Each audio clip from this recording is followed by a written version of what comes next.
Assalamualaikum warahmatullahi wabarakatuh. Kita kembali lagi di pendampingan kelima bersama saya Sandra Gustiana sebagai pengajar praktik dari Angkatan 11 dari Kabupaten Bandung, dan bersama saya Riki Firmansyah dari calon guru penggerak Angkatan 11 yang mengajar atau bertugas di SMP Negeri 3 Pasir.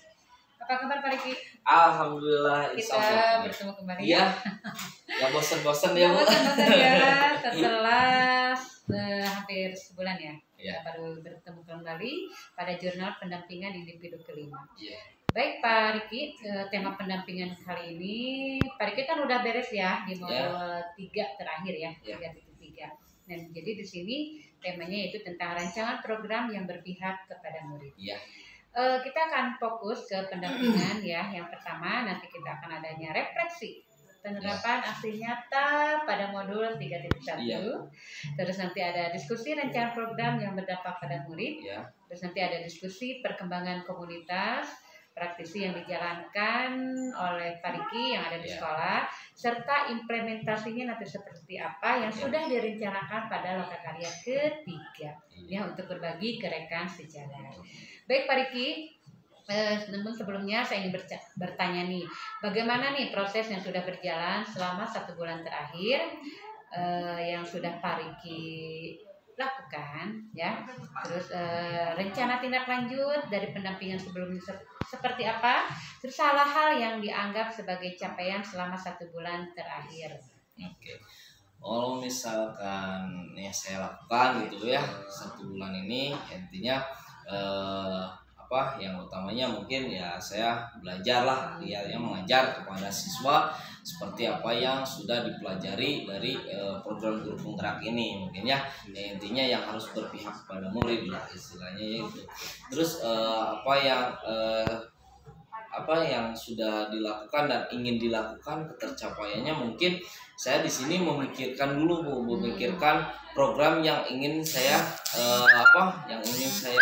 garap lah ya untuk di modul 3 ini gitu ya, karena mungkin apapun pembelajarannya tapi diakhiri dengan program yang harus kita lakukan kepada yang berpihak pada murid, yang tentunya yang akan diterapkan di sekolah mungkin itu ya. Nah, program yang akan saya lakukan atau tindak lanjut yang saya akan lakukan untuk kedepannya mungkin seputar olahraga juga gitu, karena sesuai dengan basicnya. Nah, sesuai dengan basicnya, karena mungkin kalau misalkan saya melihat dari referensi gitu kan, banyak sekali program-program yang mengutamakan literasi gitu ya. Tapi setelah saya pikirkan dan juga saya berdiskusi dengan rekan sejawat yang ada di sini ya, terutama dengan rekan sejawat yang satu rumpun gitu ya. Alhamdulillah saya sudah menemukan sedikitnya titik temu atau titik terang kalau misalkan saya ingin mengajukan program yang saya akan lakukan itu program mengenai olahraga gitu ya, karena saya di sini sudah ada ada basic olahraganya. Nah, saya akan kembangkan kembali yang sudah menjadi basic yang ada di sekolah ini gitu ya. Walaupun itu sudah menjadi program yang rutin, tetapi program rutin itu akan saya modifikasi kembali menjadi program yang cukup menarik kepada atau bagi siswa, intinya seperti itu. Jadi program saya yang akan dilakukan ini bukan menyangkut siswa juga, tapi seluruh stakeholder, guru dan juga kepala sekolah ikut dalam program ini. Jadi semuanya terlibat, iya, intinya semua keren sekali ya. Insyaallah. Keren sekali ya praktik baik yang sudah Pak Riki lakukan. Baik Pak Riki, kita sekedar mengingat ya. Ini kan sudah beres ya, pembelajaran daring sudah beres. Insyaallah sudah beres. Mulai dari modul 1, modul 2, modul 3. Masih ingat nggak yang berkesan itu pada pembelajaran yang mana sih menurut Pak Riki? Kalau yang paling berkesan, semuanya juga berkesan bagi saya. Kenapa? Yang pertama yang filosofi Ki Hajar Dewantara gitu kan, itu mengingatkan atau memberikan saya lagi wawasan kepada saya bahwa pembelajaran itu harus seperti ini. Walaupun saya dulu pernah membacanya, tapi diingatkan kembali setelah saya ikut dalam program guru penggerak ini. Iya, jadi saya istilahnya tergugah kembali bahwa oh iya, yang saya dulu pernah baca emang sampai sekarang itu harus dilaksanakan itu ya. Yang kedua gitu kan itu tentang visi misi kalau nggak salah. Visi misi ya istilahnya apa yang kita sebagai guru tuh harus punya visi dan misi atau tujuan dalam melakukan pembelajaran. Mungkin itu ya yang harus kita gali, atau misalkan kita sebagai guru jangan hanya mengajar saja tanpa ada tujuan yang harus kita berikan pada siswa. Nah itu salah menurut saya. Tapi kita sebagai guru harus punya tujuan atau visi dan misinya dalam melakukan pembelajaran kepada siswa. Mungkin itu. Yang ketiga mungkin yang kemarin itu coaching kalau nggak salah. Ada coachingnya juga ya, gitu kan. Nah itu hal yang baru bagi saya gitu Bu. Karena apa? Karena kalau misalkan kalau misalkan saya tidak mengikuti guru penggerak ini, saya nggak akan tahu istilah coaching itu seperti apa. Karena kalau di dalam olahraga saya itu hanya ada coach aja gitu ya, nggak ada coaching. Kalau misalkan coaching itu ada coaching klinik lah dan segala macam. Kalau misalkan dari istilah yang saya ketahui gitu. Tapi kalau misalkan coaching dalam supervisi akademik ini gitu kan, jadi istilahnya seperti sharing kembali, gimana kita kepada rekan sejawat ataupun kepada siswa yang memerlukan solusi gitu. Tapi kita sebagai si coachnya itu harus bisa menggali sendiri gitu kan, membuat pertanyaan. Nah membuat pertanyaan kepada si coachnya itu agar si coachnya itu bisa tergugah gitu kan, tidak stuck di situ-situ aja. Mungkin itu yang saya sangat berkesan dari pengalaman pembelajaran yang saya temukan di guru penggerak ini. Terus di modul 3 ini gitu kan sebagai kepemimpinan juga gitu kan istilahnya. Terus yang kemarin itu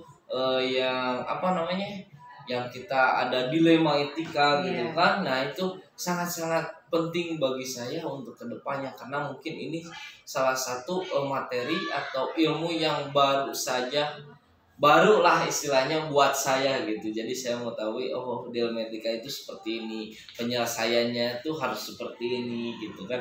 Jadi intinya banyak hal baru dalam melakukan atau mengikuti pembelajaran guru penggerak ini. Sangat-sangat saya bersyukur sekali ikut andil dalam guru penggerak ini. Itu saja Bu yang saya dapatkan yang sangat berkesan dalam pembelajaran yang saya sudah lakukan. Itu luar biasa sekali. Ternyata sangat paham sekali ya, mulai dari modul 1, 2 sampai modul 3 yang terakhir, yaitu tentang bagaimana ada dilema etika dengan pengambilan suatu keputusan ya. Terus nanti yang terakhirnya yaitu tentang bagaimana kita menjadi seorang pemimpin dengan membuat program-program ya. Oke, tapi yang pastinya berdampak kepada murid. Oke, keren sekali ya. Oke. Nah, sekarang nih kita ke penerapan aksi nyata modul 3.1. Itu nih. Oke, itu. Tapi masih ingat ya? Iya. Oke ya. Nah, berdasarkan hasil pemetaan yang Pak Riki lakukan, bagaimana hal tersebut mempengaruhi proses pengambilan keputusan yang dilakukan oleh Pak Riki? Nah, mungkin kalau misalkan yang pertamanya mungkin dalam mengambil keputusan di aksi nyata ini terkait program ya yang akan saya lakukan, atau misalkan yang saya akan ajukan mungkin kepada kepala sekolah dulu mungkinnya, karena apapun program yang berkaitan dengan sekolah mungkin harus seperti persetujuan dari kepala sekolah atau pimpinan mungkinnya. Nah, keputusan yang saya ambil untuk ini tidak langsung begitu saja, melalui proses-proses yang sudah saya pelajari di guru penggerak ini ya. yang kemarin diajarkan oleh Pak Fasilitator, mungkin masukan dari Ibu juga gitu ya, dari alur-alur yang sudah saya sudah laksanakan atau yang sudah saya pelajari ya, terutama dari alur kemarin misalkan alur bagja mungkin ya, dari alur bagja gitu kan. Nah itu yang saya yang saya ambil gitu ya. Contohnya misalkan kenapa nih kalau misalkan saya ngambil program ini bisa nggak berdampak kepada murid gitu, intinya seperti itu. Nah kalau misalkan saya melakukan program atau mengambil program seperti kebanyakan literasi dan segala macamnya, mungkin itu akan seperti biasa saja menurut saya gitu kan. Tapi kalau misalkan saya mengambil programnya itu dengan basic yang saya punya, olahraga gitu kan, mungkin itu akan lebih menarik kepada siswa. Kenapa? Karena mungkin itu sudah saya kuasai gitu ya untuk program tersebut. Intinya setiap minggu insya Allah program yang saya akan ajukan kepada kepala sekolah, insya Allah akan dilakukan sampai mungkin untuk beberapa tahun ke depannya. Karena mungkin menurut saya program yang saya akan lakukan itu sangat-sangat berdampak pada murid sekali. Menurut saya seperti itu. Keren sekali ya. Tapi kalau menurut saya olahraga juga itu bisa termasuk ke dalam literasi sport ya. Iya, mungkin nanti akan ada pembuatan program-program yang lain. Misalnya di literasi itu kan ada literasi sains, literasi finansial. Kenapa tidak salahnya Pak Riki juga membuat program literasi sport? Atau kan sport itu kan berarti bahasa Inggris atau boleh juga literasi olahraga. Tapi kalau literasi olahraga kesannya kayak yang biasa aja. Tetapi kalau literasi sport berarti kesannya, tapi kita kan memang kita orang Indonesia tapi harusnya memang nggak apa-apa literasi olahraga itu lebih keren karena memang di olahraga itu kan ada literasinya. Jadi kan sebelumnya kan ada baca dulu gimana, betul nggak ya? Jadi bukan hanya gerak-gerakan saja. Keren ya, tapi itu bisa nanti dikembangkan, dimodifikasikan juga jadi gitu. Ada literasi olahraga. Bisa juga ya, siap. Keren ya. Next saya tunggu ya. Insya Allah. Karena Ibu juga yang tahu soal literasi, biasanya nanti kolaborasi. Jadi ada kolaborasi antara olahraga dengan literasi. Oke, next ya. Apa nih yang menurut Pak Riki masih perlu dikembangkan atau perlu dievaluasi? Kalau misalkan yang dikembangkan di dalam diri saya mungkin ya intinya satu ya kolaborasi, terus inovasi ya. Kenapa? Karena mungkin inovasi itu yang sangat sulit ya menurut saya. Kenapa sangat sulit? Karena kalau misalkan kita sebagai guru olahraga itu dituntut harus inovasi atau harus inovatif, karena pembelajaran apapun harus bisa dimodifikasi. Itu menurut saya yang sangat sulit. Karena setiap pembelajaran harus ada ide-ide baru. Ya beda halnya dengan menurut saya nih ya gitu kan, nggak tahu gitu kan ya menurut orang lain gitu. Kalau misalkan guru yang di kelas gitu kan istilahnya kita memberikan pembelajaran suatu masalah kepada murid yang dikelompokkan terus diselesaikan oleh murid itu sendiri mungkin ya. Tapi kalau misalkan olahraga ya, kalau misalkan kita sebagai guru olahraga tidak inovasi, tidak memodifikasi, jadi nantinya monoton. Ya, menurut saya seperti itu, monoton karena jenuh gitu dan segala macamnya gitu kan. Nah jadi saya sebagai guru olahraga yang harus saya yang harus saya asah terus yaitu tentang inovasi saya untuk pembelajaran selanjutnya itu seperti apa. Terus kolaborasi dengan sejawat itu hal yang penting. Kenapa?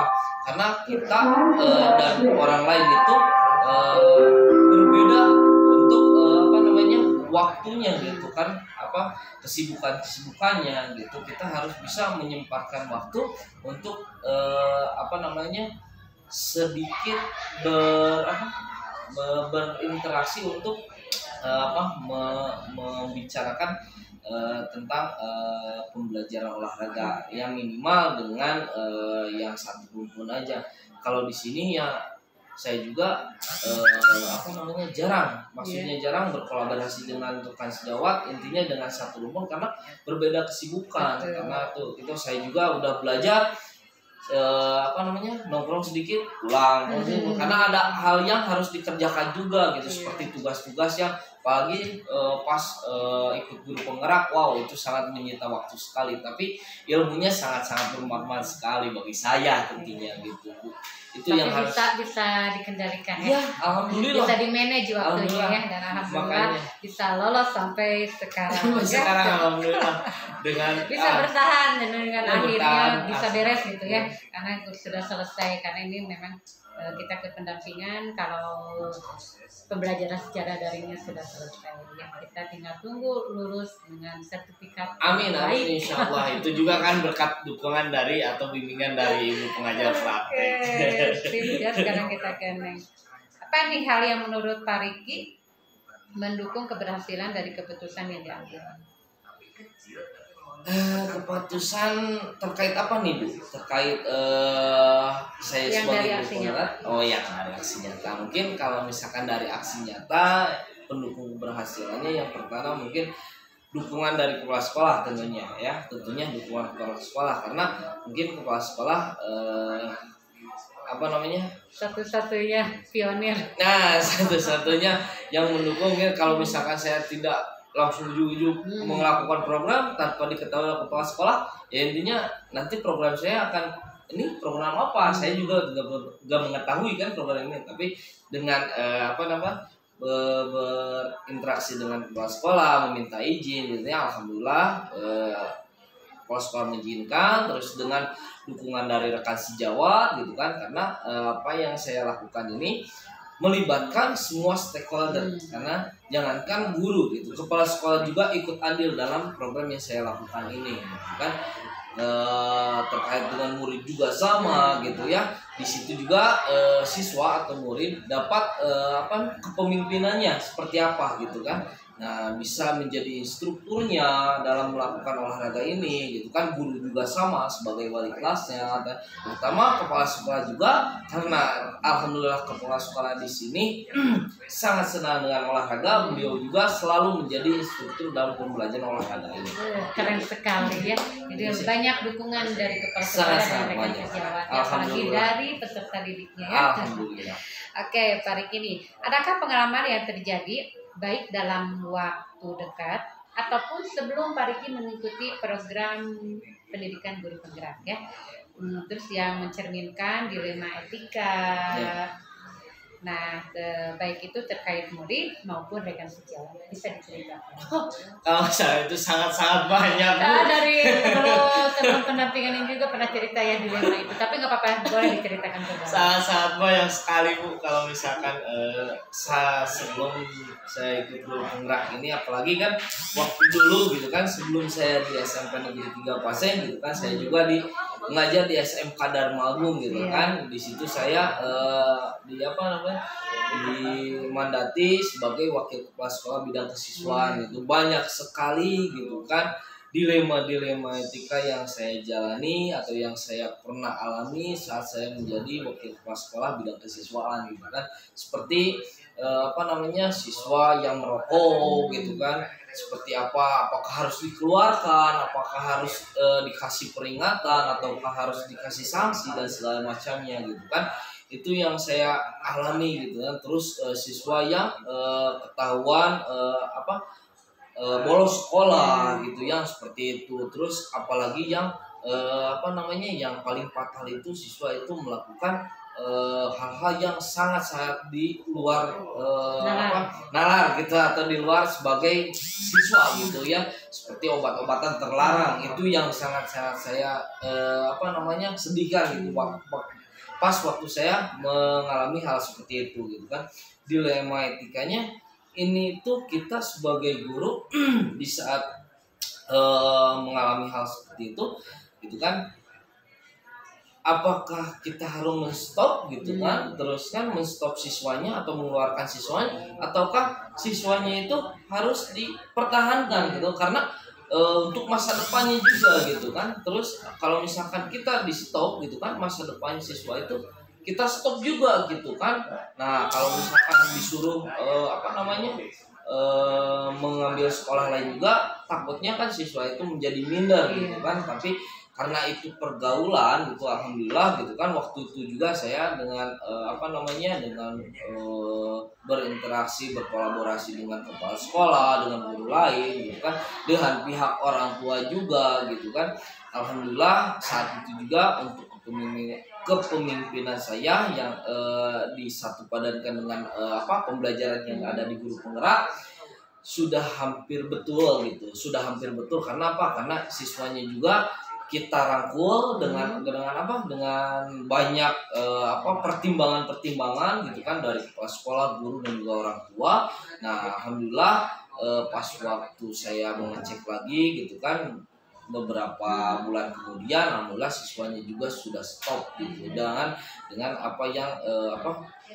perilaku negatif tersebut gitu. Karena kalau misalkan menurut saya, apalagi saya sudah masuk ke guru penggerak, kita sebagai guru gitu kan, tidak hanya mengambil masa depan siswanya gitu, atau menstop atau apalah istilahnya untuk masa depan siswa, karena kita sebagai guru harus bisa mendidik dari tadinya yang tidak benar menjadi benar. Itulah yang saya alami saat saya sebelum menjadi guru penggerak. Tapi jadi sebetulnya sudah tahu ya, ya jadi itu juga ya. sama dengan dilema etika, Ya. di mana kita ada rasa kasihan, Ya. tapi itu juga kan ada seseorang, ada organisasi yang harus kita itu kan nama baik. Iya, nama baik juga gitu kan. Tapi setelah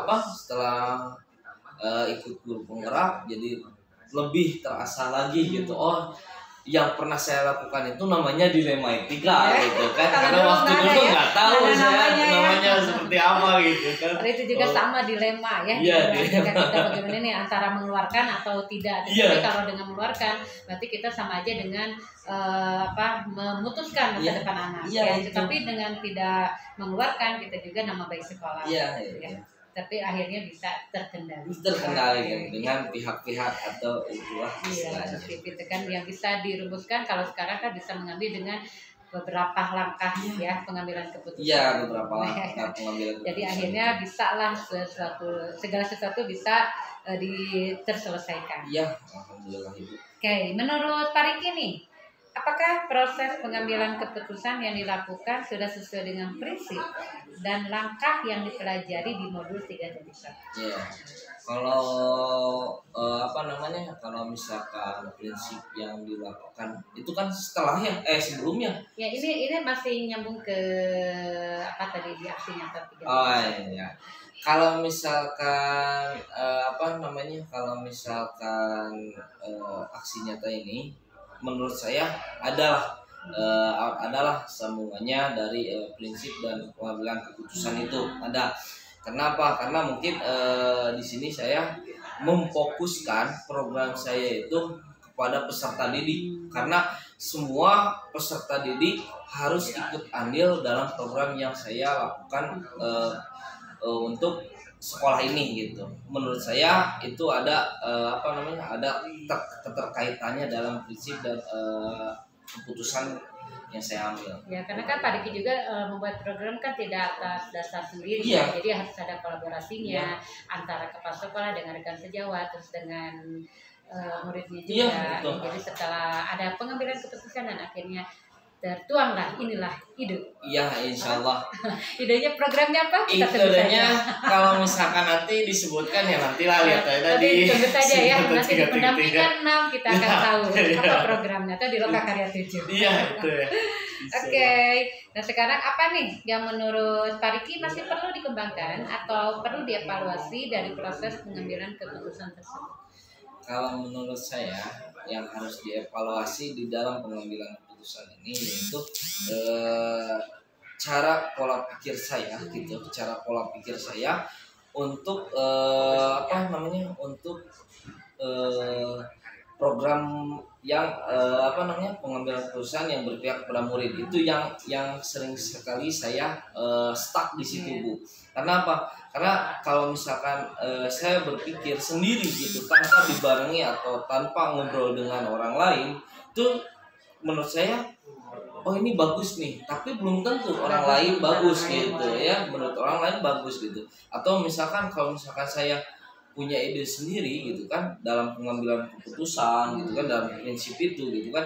Nah kalau misalkan disatukan tapi menurut orang lain ini nggak masuk gitu. Tapi kalau misalkan kita sebelum mengambil keputusan bisa ngobrol dulu, bisa berkolaborasi dulu dengan rekan sejawat lah itunya yang dekat dengan saya gitu kan, yang bisa memberi masukan, ya insya Allah nanti untuk program pengambilan keputusannya bisa masuk atau terkait dengan prinsip dan pengambilan keputusan itu sendiri gitu bisa nyambung ya. Intinya seperti itu yang harus saya evaluasi, yaitu tentang saya kolaborasi dengan rekan sejawat gitu aja sih. Intinya ada kolaborasi. Intinya seperti itu Bu. Oke, sekarang kita ke rancangan program yang berdampak pada murid. Ya.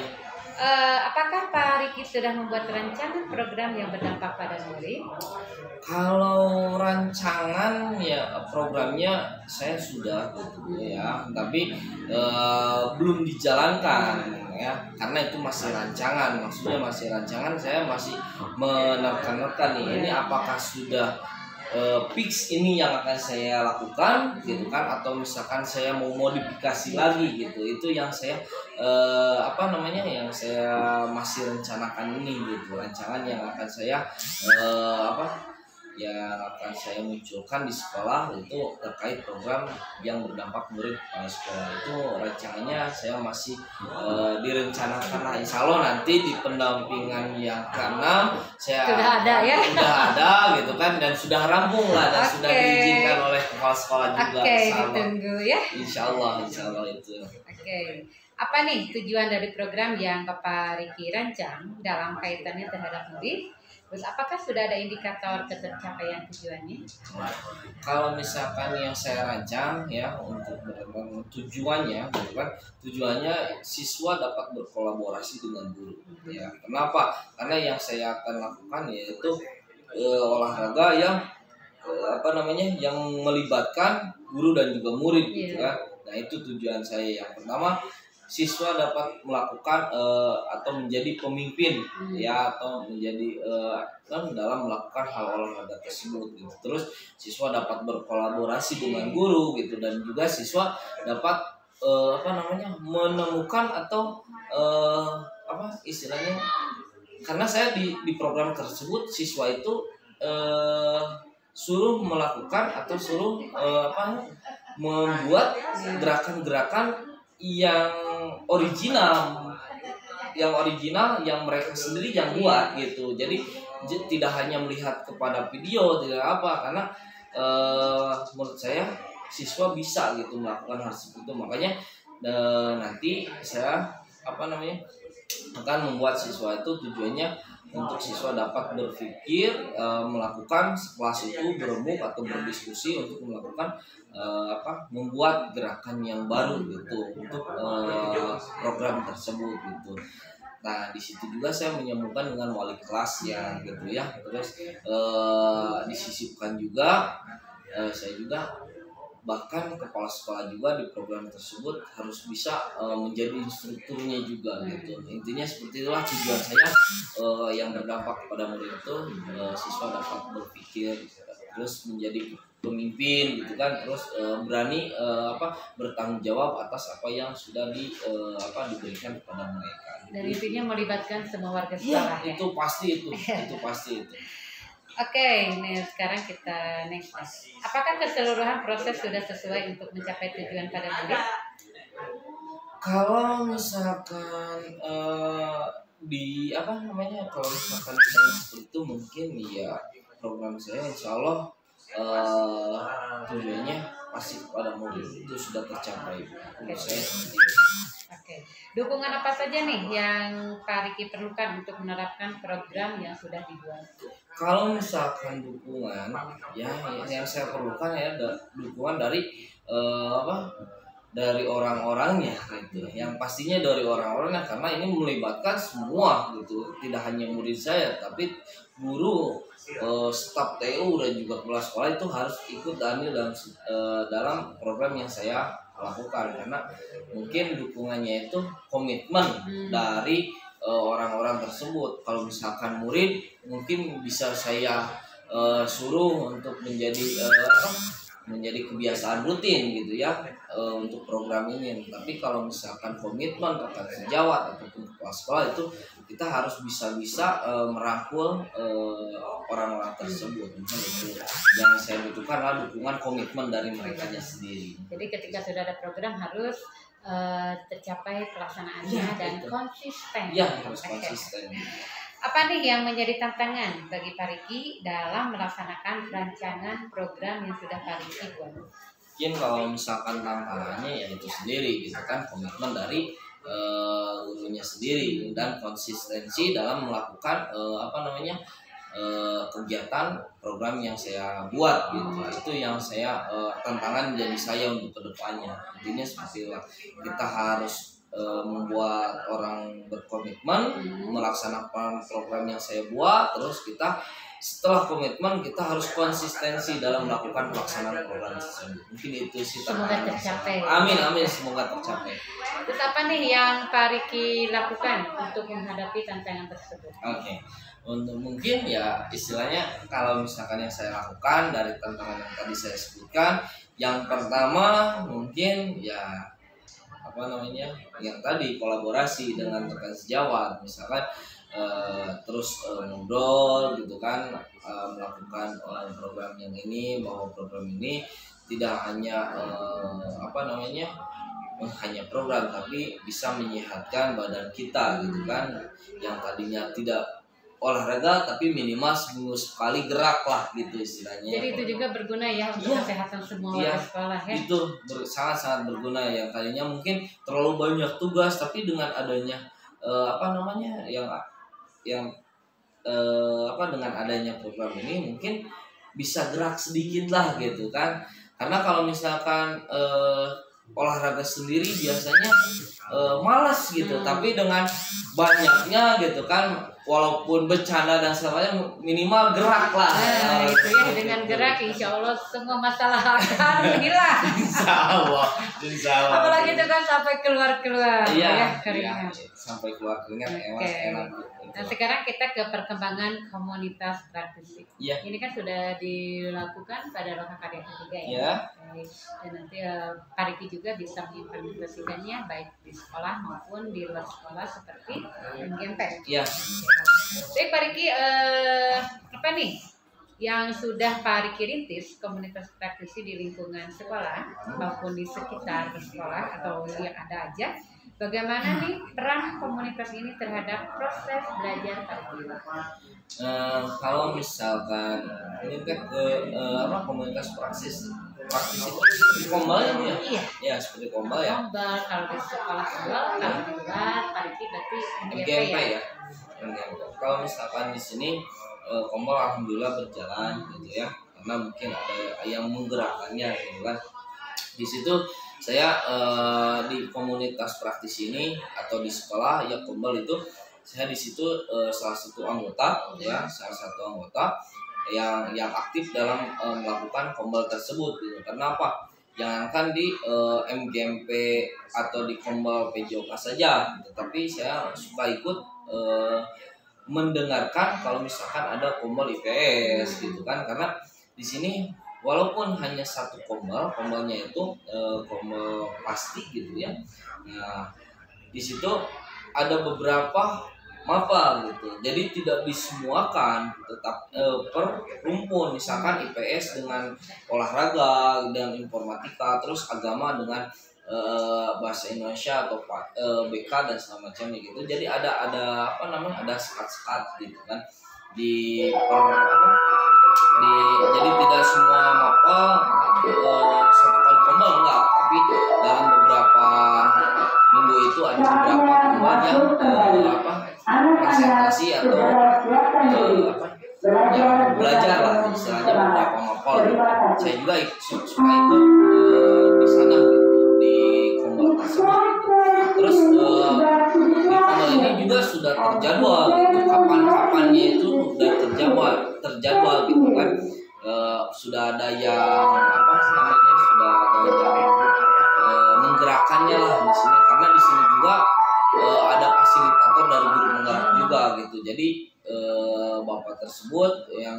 mengadakan kombal di sini gitu, dan saya alhamdulillah menjadi salah satu anggota aktif dalam kombal tersebut. Kalau misalkan di sekolah, kalau misalkan di luar sekolah seperti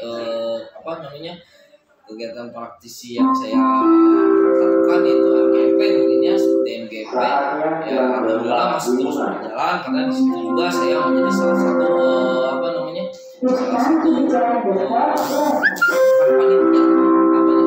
pengurus lah, salah satu pengurus ya yang di bidang koordinator. Jadi semua koordinator cabang olahraga apapun yang ada di Sudrayan 7 itu ketuanya saya gitu Bu. Jadi saya yang mengkoordinir semua kegiatan cabur di luar kalau misalkan ada pertandingan apapun itu saya yang ikut andil dalam tersebut. Karena kalau misalkan ada kumpulan MGMP juga di situ saya juga suka menjadi salah satu pembicara di depan gitu. Intinya seperti itu. Kombal di luar sekolah gitu. Oke, jadi peran komunitas itu memang sangat berperan ya. Iya. Di mana para guru bisa menjadi aktif, ya kan, bisa mengeluarkan kreatifnya, inovasinya. Alhamdulillah. Apa saja nih perubahan yang menyenangkan yang menurut Bapak Riki pernah alami dari rekan di komunitas praktisi yang Bapak Riki lakukan? Yang menyenangkan gitu. Yang menyenangkan mungkin ya dapat berinteraksi langsung ya dengan rekan sejawat yang serumpun mungkin, walaupun kalau misalkan di sekolah kita komunitas praktisinya ada juga dengan mapel lain gitu kan. Nah, itu bisa mengambil ilmunya juga gitu dengan berkoordinasi atau berkolaborasi di pas waktu kegiatan komunitas praktisi itu sendiri gitu Bu. Jadi sangat menyenangkan sekali gitu kan, apa yang saya lakukan, apa yang rekan sejawat saya lakukan gitu kan, mau di sekolah maupun di luar sekolah gitu kan, seperti MGMP juga gitu kan, banyak sekali ilmu yang saya dapatkan gitu kan. Terus saat bertukar ilmu juga dengan rekan sejawat, dengan teman-teman serumpun yang ada di MGMP, itu sangat senang sekali yang saya lakukan ataupun yang rekan saya lakukan. Jadi perubahan yang menyenangkannya, jadi banyak sekali dapat ilmu yang banyak dirasakan sekali perubahannya, banyak sekali yang saya dapatkan. Oke, nah sekarang apa nih dukungan yang perlu Pak Riki untuk komunitas praktisi yang Pak Riki ada ya, agar bisa terus belajar bersama. Ya, kalau misalkan dukungan yang perlu yang menurut saya perlu ditingkatkan, mungkin yang pertama komitmen lah, komitmen dari si gurunya tersebut gitu. Karena saya juga waktu itu pernah ikut waktu ikut sosialisasi kombal lah istilahnya. Apapun yang kita lakukan kita harus komitmen atau kita harus konsisten. Yang harus diperbaiki itu kalau misalkan kita kombal atau komunitas belajarnya 30 menit, ya kita harus 30 menit. Kita harus kita harus konsisten dengan aturan yang ada di situ gitu kan. Disiplin waktu ya. Disiplin waktu yang intinya seperti itu gitu. Kalau misalkan hanya kita mengobrol biasa dan segala macamnya, itu mungkin tidak konsisten disebutnya gitu kan. Tapi kalau misalkan kita konsisten, disiplin waktu dengan apa yang kita harus kerjakan, mungkin itu yang harus ditingkatkan dalam melakukan komunitas praktisi yang ada di sekolah maupun di luar sekolah. Itu sih yang menurut saya yang harus diperbaiki. Oke, Pak Riki, sekarang kita ke pendampingan akhir. Ya. Dan akhirnya kita ke refleksi ya. Menurut Pak Riki nih, setelah Pak Riki menjalani program penggerak ini, apa nih yang menurut Pak Riki yang paling Pak Riki sukai atau kuasai dari materi-materi yang sudah dipraktekkan? Mana sih materi? Pasti ada lah, dari modul 1, 2, dan 3 pasti ada materi yang paling Pak Riki kuasai. Kalau misalkan yang menurut saya yang paling saya kuasai, kalau disebut menguasai tidak, tapi saya suka gitu dengan dengan materi ini gitu kan, suka gitu. Materi ini apa yang saya suka, yaitu materi yang 1.1 ya tentang filosofi Ki Hajar Dewantara. Karena apa? Karena menurut saya gitu kan, semua yang ada di program Guru Penggerak modul 1 2.3 ya ini awalnya di situ. Karena apa? Karena filosofi Ki Hajar Dewantara semuanya itu dengan alur merdekanya gitu kan, itu harus berpihak kepada murid. Itu yang saya suka dari dari semua modul. Semua juga suka gitu kan, tapi yang paling utamanya menurut saya yaitu puncaknya atau akarnya itu yaitu dari filosofi Ki Hajar Dewantara. Itu sih yang paling saya suka. Oke. Nah sekarang tadi kan yang Pariki senangi atau Pariki kuasai. Nah kalau sekarang materi mana sih yang masih Pariki rasakan? Saya masih bingung. Nah, yang harus dipelajari lebih dalam lagi di materi yang mana itu? Kalau yang paling bingung banyak sih Bu, yang paling bingung karena satu aja. Karena mungkin ini materi-materi di Guru Penggerak itu materi yang baru gitu buat saya gitu ya. Makanya harus lebih diperdalam lagi, karena di sini kan kita dasar dan segala macamnya, tapi kita di luar sana harus bisa mengembangkan ilmu yang ada di Guru Penggerak ini gitu kan, mengembangkan sendiri. Kalau misalkan satu untuk yang saya masih bingung, yaitu tentang cara pengambilan keputusan dilema etik. Itu yang saya bingung. Karena apa? Karena di situ kita harus menjadi seorang pemimpin yang bijaksana lah istilahnya, yang tidak berpihak kepada siapapun gitu. Kita ya di samping kita harus mengamankan alma mater. Di situ juga saya harus bisa tidak memotong atau memutus masa depan anak gitu kalau misalkan ada suatu kejadian yang tidak diinginkan gitu kan. Nah di situ nih saya ingin mengasah kemampuan saya yang tidak berpihak pada siapapun gitu. Intinya seperti itu Bu. Tapi dengan dilema etika itu ya, berarti Pariki harus menggali lagi, membaca lagi bagaimana 9 pengambilan keputusan. Ya, jadi ada langkah-langkahnya. Iya, nanti ketika Pariki sudah melaksanakan 9 langkah pengambilan keputusan, insya Allah dilema etika itu akan terkendali. Iya, insya Allah itu ya. Karena menghafalkan yang 9 langkah itu menurut saya ya kadang-kadang oh ya ini, oh ya itu gitu kan. Gak apa-apa, nanti dicatat catatan kecil saja. Ya bisa.